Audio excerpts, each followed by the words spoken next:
Hello ladies and gentlemen, and welcome to episode number 6, race number 7 of our F1 2020 MyTeam Career mode. And today, as you can see right in front of you right now, we've got a couple of tweaks going on, a couple of R&D stuff to add stuff to our car, trying to just develop the aero a little bit. We was looking at the chassis as well, but I think we've already got something being built on the chassis and I can't build something else, or can I? No, we can. We can build a second part on the chassis, which is great news. Hopefully it will go on the car just after the Great British Grand Prix at Silverstone. Now, fingers crossed we can do what we need to do here. Our car is struggling a little bit. The pace of the car is nowhere near where it needs to be. And we'll give you a little update on where it is on the R&D chart next episode in a more in-depth version, so you can see it a little bit better. But now we go in to the Austrian Grand Prix here for qualifying. I may have accidentally edited the wrong bit out again, but we're okay, we're going. Now, at the end of our first flying lap, where are we going to be? Use a little bit extra of the track there, just, you know, to see if we can get away with it, and we do. We set at 104.7, now we complete another lap. 104.5, we're getting faster. Into the final few corners again. With 5 minutes left on the clock, around the final corner, this might be our final lap, it is, and it's going to be a 104.030. Now, is that enough to get us into Q2? And we're about to find out. We'll scroll down, we'll have a look, and it's not, unfortunately, it's not enough. We're in P18, but we have out-qualified our teammate. But Antonio Giovinazzi and Nikita Mazepin have both gone above us, and we're P18 for the grid. Speak on it. You got really unlucky out there today. Who's to blame for that failure?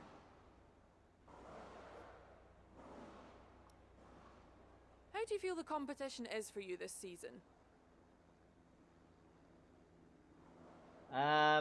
It's been a great year, all drivers at the best.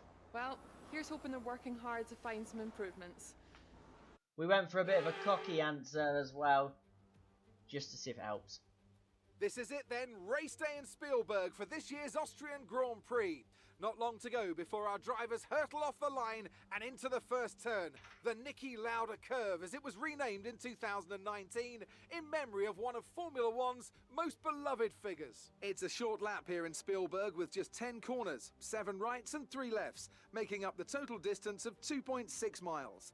And expect to see a lot of cars running wide today, especially through the last corner, as the wet conditions make the cars skittish through the downhill sections. Joining me on this very wet day is a man who's no stranger to driving in miserable conditions. Anthony Davidson, you've driven open cockpit, you've driven sports cars. How does the wet weather experience change between the different disciplines? Well, I wouldn't say there's much difference in all honesty. You know, besides the terrifying closing speeds you find in sports cars with the different categories all sharing the same track, driving in the rain is, well, driving in the rain. Of course, the biggest difference between the two is the closed cockpit versus the open cockpit. You get the luxury of staying dry in the sports car, but if your screen ever gets dirty, well, that's a pit stop.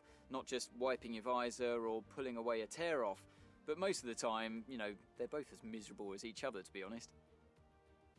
Let's run you through the driver grid order for today's exciting race. An immense lap from Lewis Hamilton yesterday puts him on pole position, and it's Valtteri Bottas that completes the front row. Looking down the rest of the grid, we have Norris, Perez, Max Verstappen and Ricciardo, Gasly, Sonoda, Vettel and Carlos Sainz, Ocon, Mick Schumacher, Antonio Giovinazzi and Mazepin.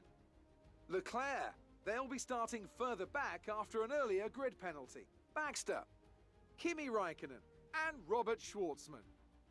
Russell, Latifi, Stroll, they've taken a grid penalty, and Fernando Alonso rounds off the grid. Now, it's almost time for lights out, so let's go down to the track.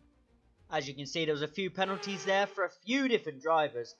But fingers crossed we can do everything in our power today to get a good start. And we gear up now to the 5 red lights. And it's go, go, go here for the Austrian Grand Prix. And oh my god, we nearly go round on the line. Just about hold it together. That was very scary to start the race. Now into turn 1, little bit of contact with Mazepin and with the Williams of Latifi on the inside, and then Raikkonen on the outside. We're being squeezed into a gap between the two cars. They're using us as a pinball. Now up into the deep right-hander, but Latifi was in the middle of the track. We didn't expect him to be there. We hit him, then we hit Mazepin, we hit everybody essentially there. Leclerc's hit a load of people as well, and he's got himself 2 5-second penalties, up to 10 seconds now, and we're under safety car. We got a broken car. Let's go and have a little replay and a look back at what happened from the start line. And as you can see, the 2 Mercs at the front get away very, very well. The McLaren, the second McLaren of Daniel Ricciardo, gets a terrible start. But you can see us in the background losing control.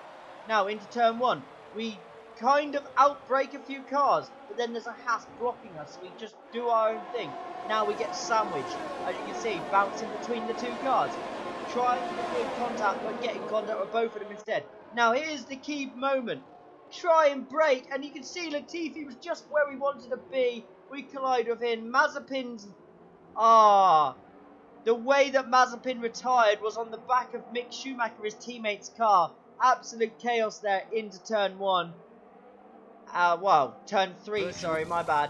And it's brought out a safety car. We pit under safety car to get our damage repaired. Latifi's getting damage repaired as well. I believe Stroll did. Exit now. You'll be racing as you leave the pits. Exit. Absolute chaos. Now, lap 3, the safety car's about to come in. We're all over the back of Lance Stroll. This car feels okay in the wet conditions. I definitely think it could feel better, but the chassis and aerodynamic upgrades are definitely helping us. But we get an okay launch on the restart. Latifi does not pass us, which is good news to start with. Now, can we just maybe have a go at Stroll and Russell up into this next turn? No, we couldn't. Well, we may have done, but I think the clip got lost. I think we did pass them both into that corner, but I don't know what happened to the clip. Didn't make my highlights for some reason. Now, we're on the back of Schwartzman, our teammate. Now, we're not going to want to stay behind him for too long. We get a good cutback, which gives us good drive because we straighten the car up nice and early. Now we're in the slipstream with Schwartzman as Jeff's trying to tell us it's dry tyres time.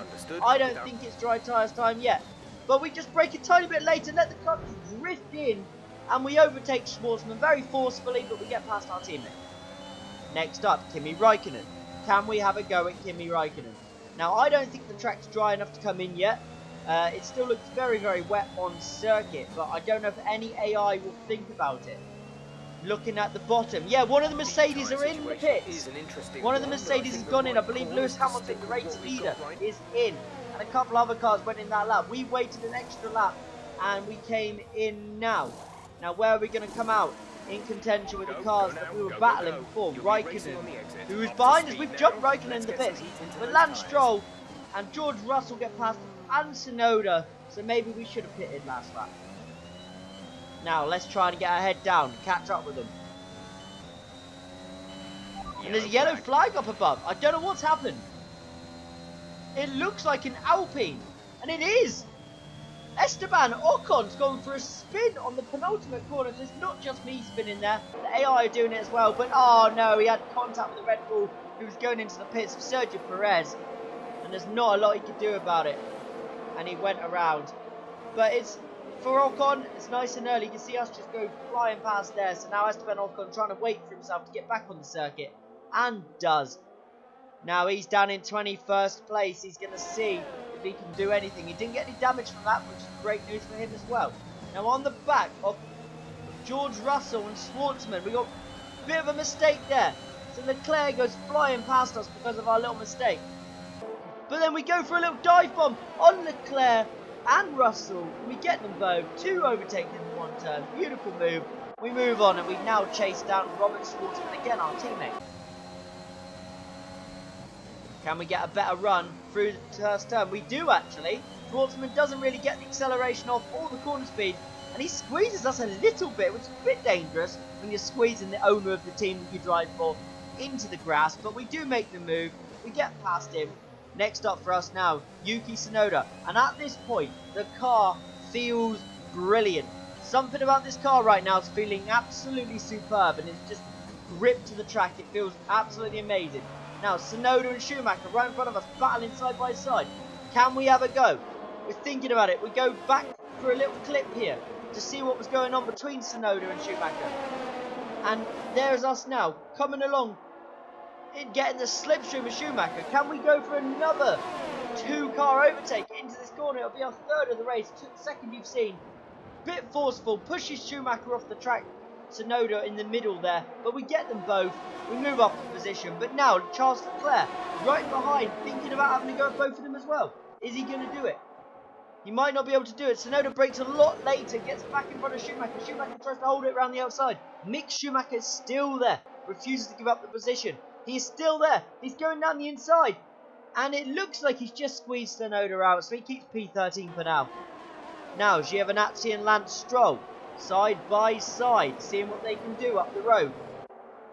And it looks like Giovinazzi's got the best of Lance Stroll right now, but no, Lance Stroll does have DRS. Probably uses a tiny bit of DRS and goes around, well, down the inside of, believe is counted as a corner now, turn 2, or the Niki Lauda curve, maybe it's called. I'm not 100% sure, but he made the move there.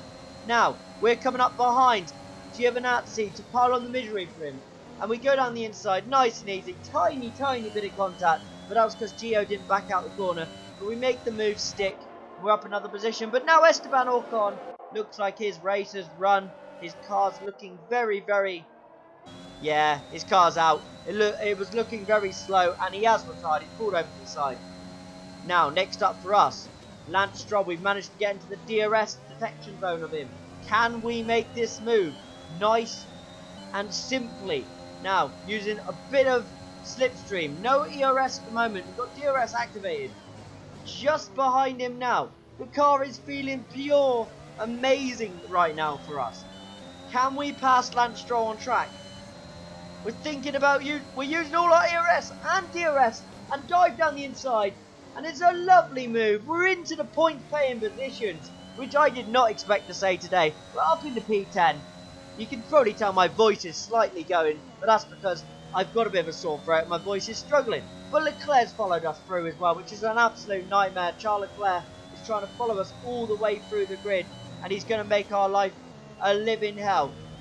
Just missed the apex on the inside there. We tried to give him a tiny little squeeze into the pit wall, but he goes down the inside. He was very brave there. We squeezed him as much as we possibly could without putting him in the barrier.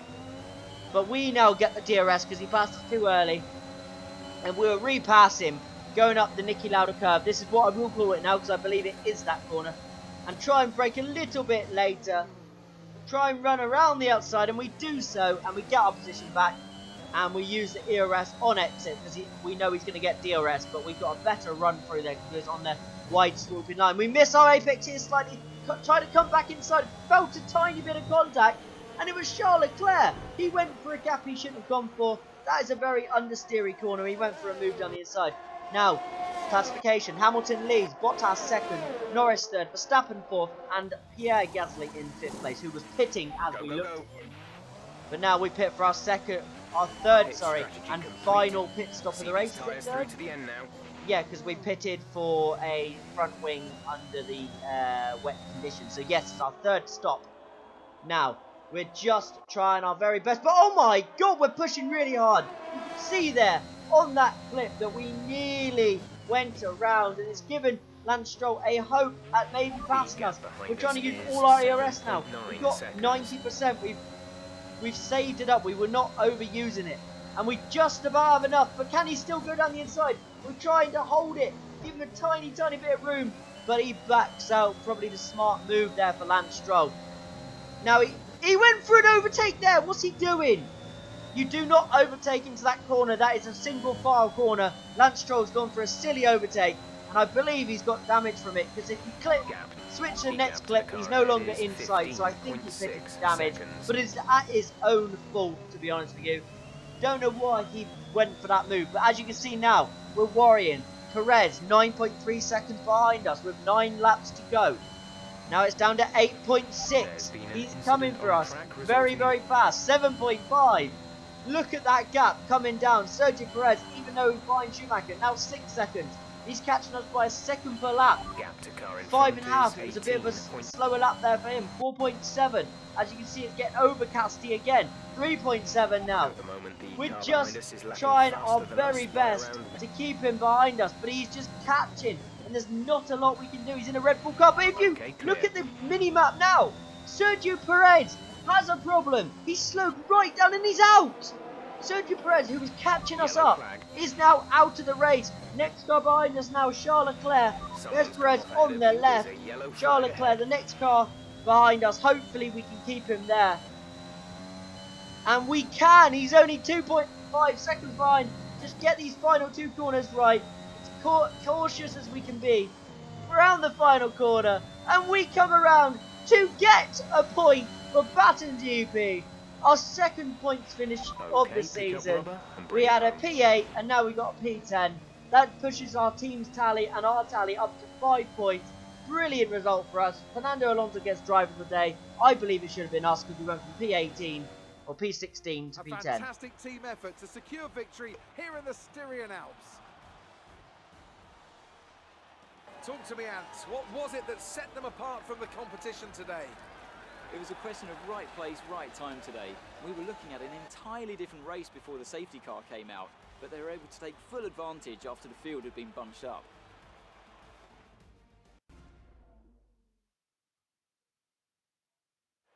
Mercedes are on top form once again after an excellent race weekend.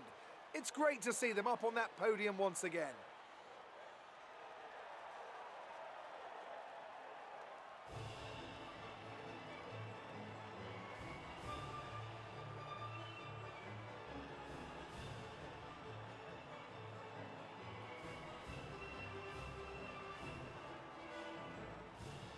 It's time to see how this result affects the Drivers' Championship. Lewis Hamilton takes the lead of the Drivers' Championship. Some amazing talent out on the track today, but Anthony, who would you pick as your driver of the day? Fernando Alonso, wherever he is, whatever team he's in, when is he not just brilliant? He'll give you a performance every time, just like he's done today. It's time to see how things are shaping up in the Constructors' Championship. Mercedes move to the top of the table. Meanwhile, AlphaTauri's strong weekend allows them to continue their march up the table. I'm equal parts exhausted and elated with this weekend of Formula One. Be sure to join us for the next one. And as you can see there, we finished P10. Our teammate down in P19. We did a 106.004. So our pace was miles off everybody else. But we just managed to get the right strategy. Our car felt fantastic on those medium tyres. And we come home for a P10, a 1-point finish. Over the moon with that one. Amazing performance out there. I'm sure you're breaking all expectations. What's your secret? Secret? I'm the best driver on the track. How do you feel the weather affected the outcome today? It changed strategies, but the top drivers still perform at their best. Great. Cocky answers, but sometimes you got to do it for their claim. But, ladies and gentlemen, I hope you've enjoyed today's episode. I've been Chris12LFC. If you enjoyed this, leave a like. If you're new around here, subscribe for more. I'll see you for Great Britain in the next Grand Prix, and see you later!